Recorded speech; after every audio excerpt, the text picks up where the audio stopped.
Hey, all right. So I'm Mike Abreu. I am on Instagram as MTBTRD. This is my 2019 Toyota Tacoma TRD off-road. I've been building it maybe about a year since I've gotten it new. I bought it new, and I pretty much built everything here off of Facebook Marketplace for the most part. A bunch of custom work that we can walk you through, and I a lot of little details that make a big difference in the long run when you're trying to have a good solid adventure. So let's take you around. I have a Go Fast Camper on here, and I've just been working slowly on screening it all in, making extra bags. I bought a sewing machine, cheap little sewing machine off Facebook Marketplace, and I just got to it, just making little stuff, screened it in. I have a swing out rear bumper from CBI, dual swing out, which I really love. It allows me to carry all my gear, allows me to cook on here. I have ability to put a burner right there. I was trying to reduce weight, reduce gear. I had a bunch of totes in here, and I decided, hey, I need less stuff. So I went that route with that. I got a trail wash shower system so that I can shower, do my dishes, and all that fun stuff. I custom built this rack or tray for the propane bottle and the gas can. Originally it was a gas can, now it's a water can for showering. And then I'm planning on putting a propane heater in here and my air compressor to air up, air down. Going with the trail wash system, I built this with the same screening material that I screened in the bottom. I put this little guy over here. I'm not a big fan of the trim, but it kind of pops too much, but at the end of the day, it dries all my stuff. Anything that's wet, I can put in there, close it up, and it'll dry before I get to the next camp. And then real quick, before we wrap around, if I could show you the inside real quick. The inside has a zipper that goes all the way around and one that goes down the middle so you can have easy access in or out. And I can roll this up and kind of put it to the side if I need to. I'll just put it here for now. I built this tote, I bought this tote, and I put a couple little riv nuts all the way down the back and put this Roam organizer in there. And that holds all the little stuff, my bedding. I wanted to scale down, so I decided less is more, and I can kind of put everything against there. I have fresh water, my toilet, and my fire can, which has a custom Bunsen burner in there for nighttime fires, propane fires. I also built that little hammock that's up there, and I use these little hooks from Lumbering Bear Adventure Gear up at the top in the rails, and that allows me to put a little piece of paracord up and hold all the panels up with my bedding pretty much all made. My bed's pretty much made right now, and I have standing room.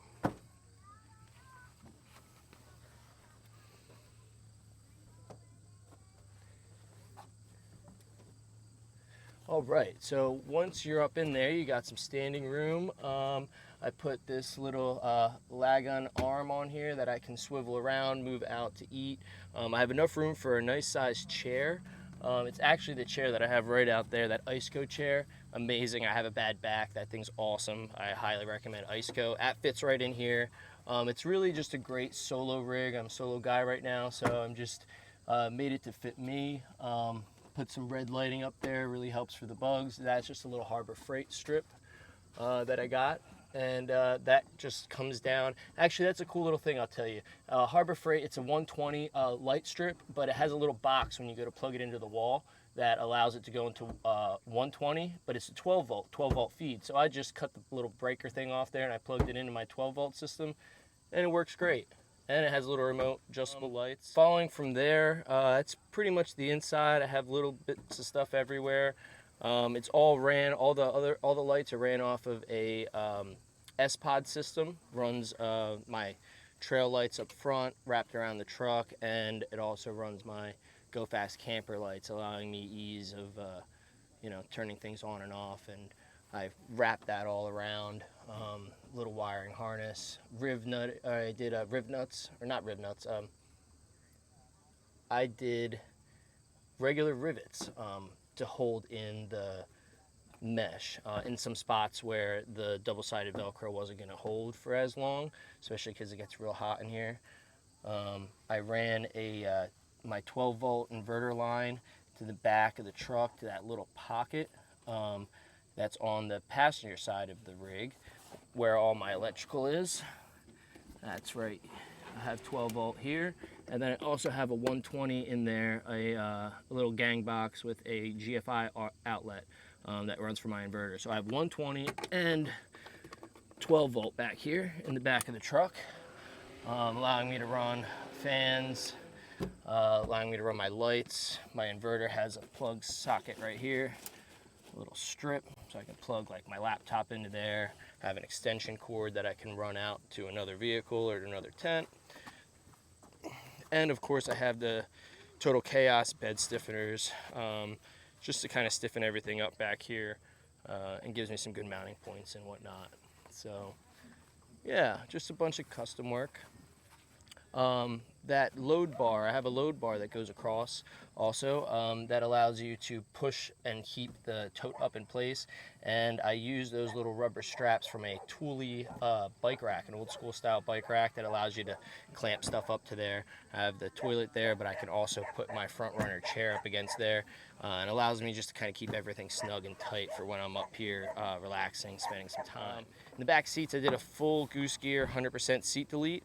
I love this system. It allows me to store all my food and drink in a discrete area that also locks. I can keep toiletries in the bin that's up here. And then I have all my cutlery up here, stuff to cook with, plates, you know, all the little stuff, Tupperwares, plastics, glass, and a little coffee table. So I can make my coffee right out of my fridge. I did build out a 12-volt system to accommodate this fridge. Right now it's running at 0 degrees and 28 degrees. It's a set power 45-liter refrigerator. It's actually been running just as a refrigerator at 28, 30 degrees for about a year now, 24/7. It's running off of 2 Dakota lithium batteries. They are 135 amp hour batteries linked up to a Red Arc 1250 BC-DC charger, putting 50 amps into the system. Pretty much just runs off the alternator when I drive right now and allows me to charge my Milwaukee batteries, all the lights on the truck.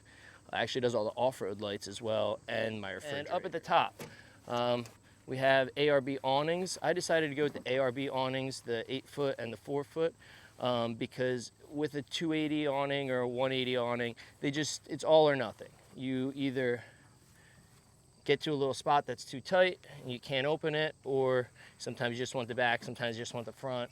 I had these awnings on my previous truck. I had a 2015 Tacoma before this, so I already loved the platform, and I decided to go up a model and you know, build out a real truck.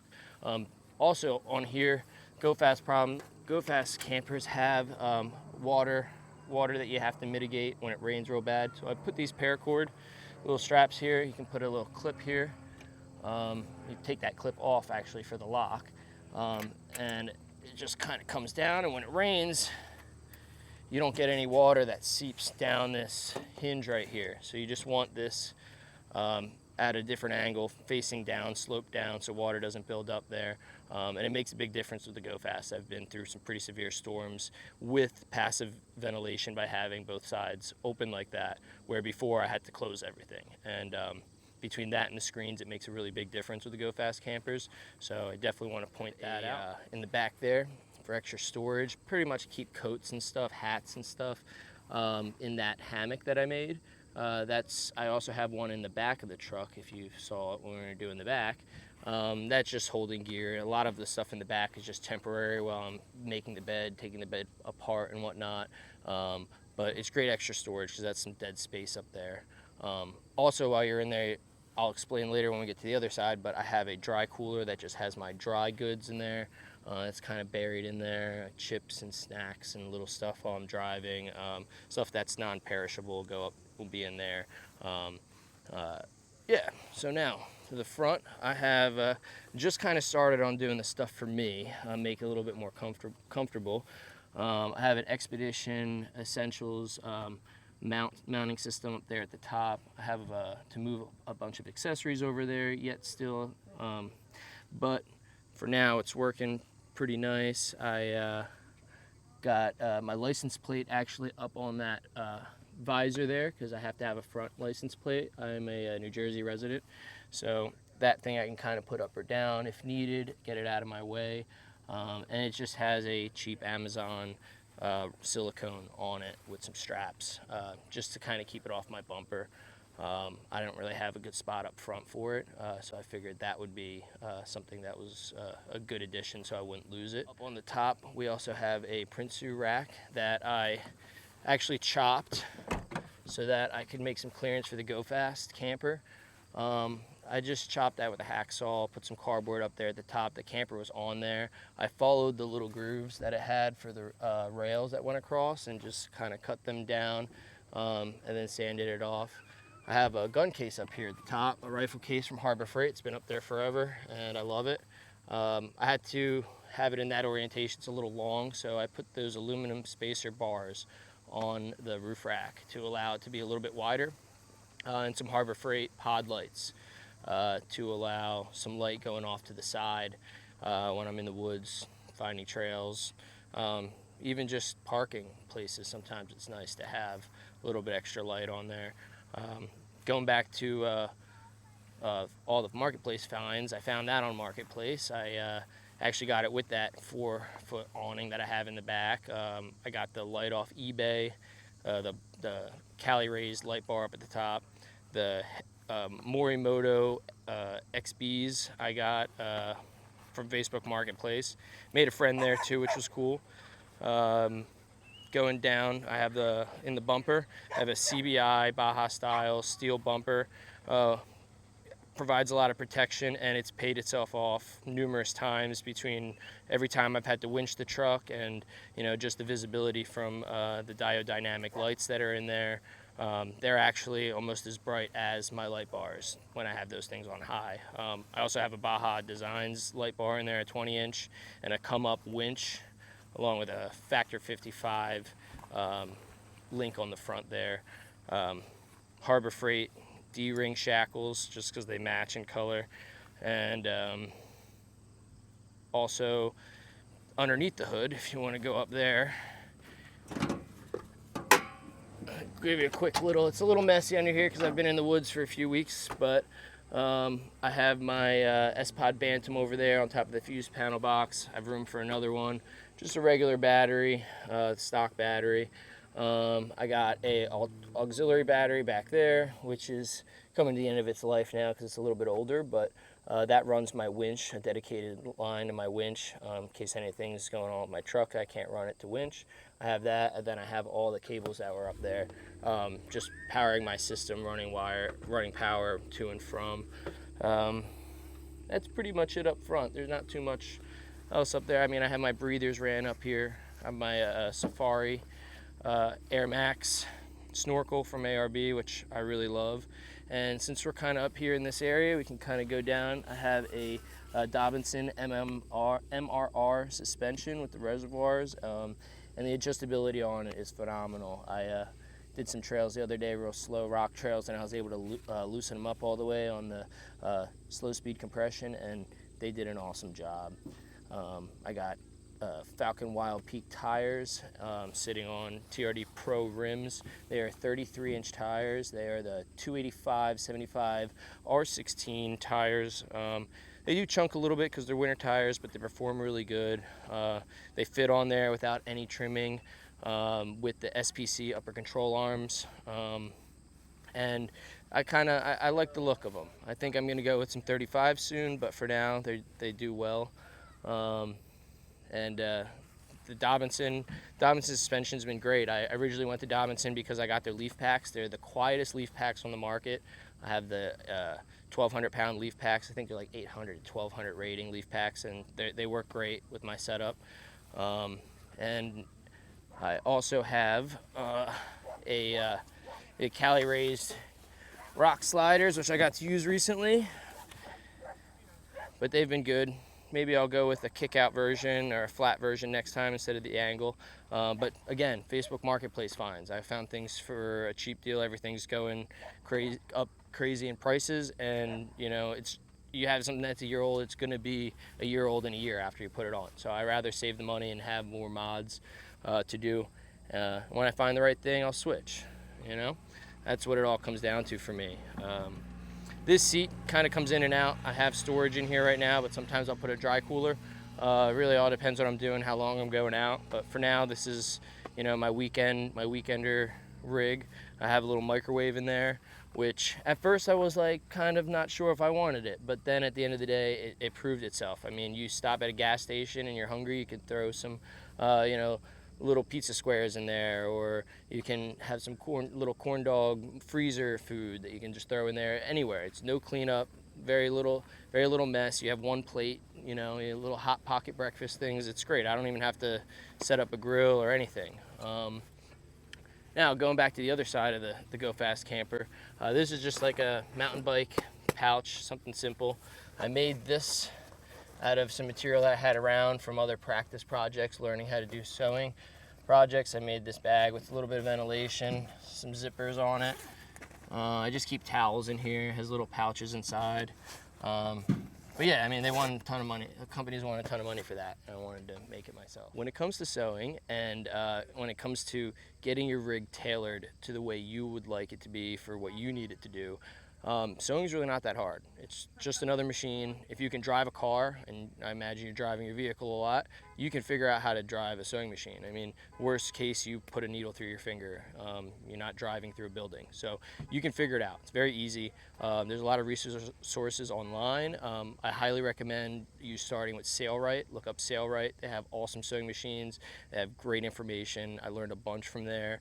And it doesn't take much. You just have to do it. And then once you learn one thing, you just compound on that and you'll figure it out. First couple things might suck, but you know what? You'll figure it out and you'll be able to have something for an affordable price that's custom, and there's pride behind that too. It's not just, all right, I spent all this money on something, and when it rips, you can fix it too. So it's not like something you have to buy over and over again every time.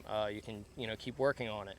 I got most everything from either Amazon or actually Amazon's not even the first one. First one was Joann's Fabrics. Amazon, I got little custom stuff I couldn't find anywhere in stores, but I really like finding stuff like at places like Joann's Fabrics. They have, you can see everything in person. You can, it's normally right by your house. You can go find a spot that's close by. So if you need string real quick, you can just go down the road. You can get more. Needles you can get from there, and everything has like 40% discounts on their app or online or whatever. So use all that stuff. The most expensive part of screening this all in was the zippers. They were like 10-20 bucks a piece, but other than that, the material was cheap and it just took time, and I wasn't great at it, so it took a little bit more time than it should have. But at the end of the day, I learned something from it, and I have pride in it. My stitches aren't the best, but I went for an abstract stitch pattern, and now it's mine. I made the bag. I have trash bag here out of just spare or leftover material that I had for the tent. I put a zipper at the bottom, and some magnet and some Velcro. I could open it up. I'll open it up for you. It opens up like a cylinder, but I can unzip it all the way around and just dump everything out. Put a trash bag at the bottom, or when I get home, I'll put it into my trash can and just unzip it, and it empties out. I have it Velcroed in the back here to the spare tire, just as a in case measure, just in case measure. And then I also have I run a dry bag in here.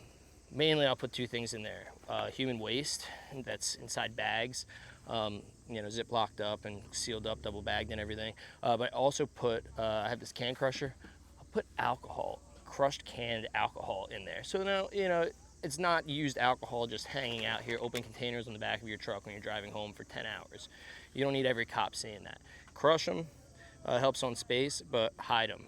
I hide all my alcohol in my goose gear. I keep everything out of sight. You don't need any open containers, and I put that in the alcohol used in with the human waste, so they can go look in there for it if it gets to that. But hopefully you're responsible and you can kind of keep everything away, be responsible. All right, so in closing, I just want to share with you how I kind of got here. I started on a 2015 Tacoma. I loved it. I built this guy out. Got my first tent on this truck. It was also a Facebook Marketplace find. I was really big into e-biking and getting out in the trails. And the tents, they scratched the itch, but they weren't enough for me. I needed a little bit more. I had gotten to a bad mountain bike accident, compressed 2 vertebrae, and I needed a little bit more comfort to stay out longer. I needed an X-Ped mattress. I needed a chair that would be comfortable for my back, something that I could, tent that I could retreat into if it's raining really bad. And this kind of checked all the boxes. I looked for a while. I waited probably about a year to get this Go Fast Camper. Went from a Tepui folding tent to an iCamper on a Diamondback bed cover to this Go Fast.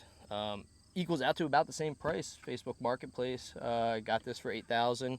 A bed cover, let's say, is $2,000, and a tent is $3,000. You're pretty close there. And the weight, this is actually less weight than a iCamper. It's less headache. You still have to tuck fabric in. I hate how they don't tell you that you have to tuck fabric in on the iCamper, and that was a big disappointment for me. This, you still have to tuck fabric a little bit, but if you can mitigate it by kind of pinching in the fabric with your hands when you're closing it, and it makes a big difference. It is quicker. You can fit a couple people in here, even at this configuration. I have a smaller chair I would put in here, and another person could kind of hang up here, and I could move some stuff up top. But this facilitates me going out every weekend, or every other weekend, or when I have time. Makes long trips worth it. I've had this camper for about 2 years now. I've done probably 4 or 5 road trips. Most of them were week long. I just did a 2-week long trip, and here at the MLO festival, I'm just kind of coming back from my trips and winding everything down with this and enjoying the setup that I've been putting time into and dialing in for my needs. And it's been great. I have enough room in here to do everything I need to. I can zip it in. I can move this around, put my laptop on it. I have a little table, and the Go Fast kind of checks all the boxes. Is it perfect? No, but I don't think anything's perfect anymore. You're gonna have to maybe track down some leaks, or upgrade a few things here or there compared to some of the newer ones, but it's a camper that you can make your own. You don't have to spend $40,000 and buy the screen kit, and you're not going to feel as bad drilling holes and riveting it in, riveting in the screen, because you didn't spend $40,000. You can do this stuff and make it yours and enjoy it, and it's not going to break the bank. I mean, if you're going to get a regular tent, you're going to probably spend about as much and not be as comfy. Rainy days, winter camping's great in this. Put a diesel heater in here, and just enjoy it. Use it, trail ride it, and it's good to go. Some words of wisdom as far as getting into overlanding, building a truck out. I have to say the biggest thing for me is just you're never going to be satisfied. It's what's gotten humans out of caves. You're always going to want the next mod. You're always going to do the next thing. Just be smart, figure out, go out, see what you need, what you're going to use, and then expand on that, but not too much. Don't go overboard. I went overboard a little bit. I got too much crap, and now I'm like getting rid of stuff, and I don't need that. You don't need that. Less is more on trips. Everything you always need is always in the bottom, at the back, and it takes forever. So minimize, get lighter weight stuff. I realized that I didn't have anything for a while, so I just got stuff, and then I realized I need lightweight stuff. So now you got to start over. So cry once if you can, but don't let that stop you. If you have a budget, just get what you need to get out there and do what you want to do. Don't let that stop you. I mean, I had nothing. I camped forever on ground tents. But for me, with my situation, my conditions, I figured this would be a better option. And it's helped my allergies too. Camping, I've had horrible allergies, and now I'm acclimated to different pollen profiles when I go out in the beginning of the year, and it stopped me from having to take medicine. So that's what really kind of nailed the coffin, put the nail in the coffin for me when I first started, and what's driven me to this point, to build the rig that can let me, it's my cabin in the woods. So at the end of the day, it gets me out there and I can enjoy it. And if you guys have any questions, feel free to reach out to me. I love sharing this stuff. I learned how to do all this stuff off Instagram and YouTube videos, and I'd love to give back. My Instagram is MTBTRD I'm on Instagram, and if you have any questions, feel free to ask. I have everything tagged and linked and whatnot, so it's a great resource on there. And follow along on the build if you want to see where it's going from here. My future plans on it, I'm getting close to completion, but I would like to lose some weight, maybe go with a tube bumper in the rear, maybe upgrade my canvas on here and the sleeping platform so I don't have to use like an X-Ped. But other than that, it's getting there. It's pretty much there. 35-inch tires would be nice, but you know, other than that, gearing, do some gearing, and that's pretty much it. So thanks for coming along and checking out my setup, and I hope you guys can, you know, build your dream vehicle. Life's too short, and you know, get out there and enjoy it. You know. Thank you. Thank you.